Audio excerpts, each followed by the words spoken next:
This is Natasha, and I am going to video record my response to what our first task as a group was to agree upon the definition of sacred.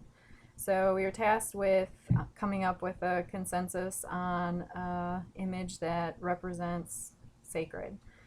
We decided to start literally and got a definition from the dictionary, which was pretty important because what we found was that the consensus, um, well, the definition basically said that there were three components. One was a religious component, one was a value component, and one was a respect component. So, based on that, we had a discussion about those components where some of the group members didn't necessarily want to focus on a religious symbolization.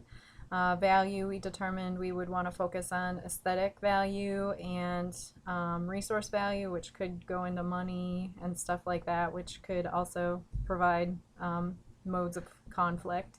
And then respect. So, along the lines of respect, we really wanted to emphasize the importance of something that's untouched or unmanipulated by us. We looked at a number of different nature scenes, water, sun, wildlife, but we wanted to make sure that it was something we respected. And unfortunately, those of us that do environmental management and environmental law know that part of the reason that this work is important is because people don't necessarily respect natural resources in the environment, which prompts us to have to protect it, go through litigation or mediation. So that was really important for our group.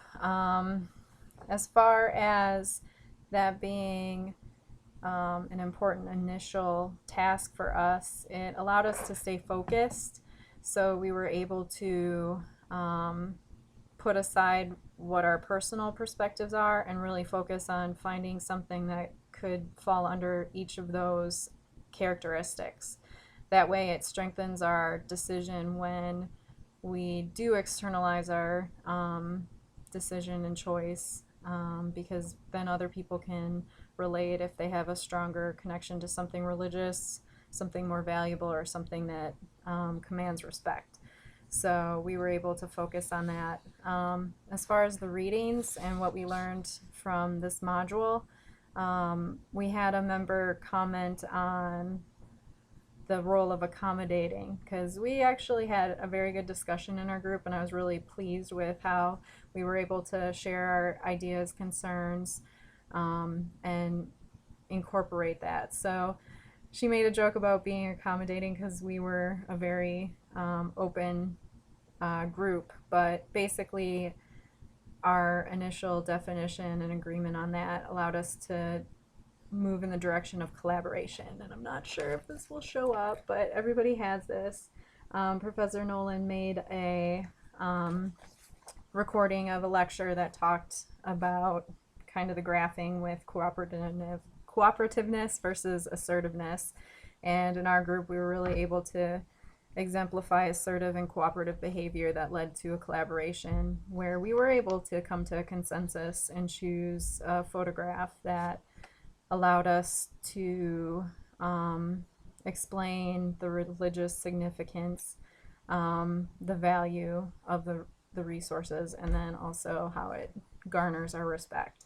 So, because of that, we were able to take something that could be difficult and present many conflicting ideas, perspectives, feelings, emotions, and come to an agreement that we were confident would be accepted by people even outside of our immediate group. So, with that, I feel like this exercise was very successful, and it was very important at showing us that regardless of individual, kind of focusing on the bigger picture allows us to come to a consensus and be more collaborative. So, thank you for watching, and hopefully I can post this successfully, and have a great weekend.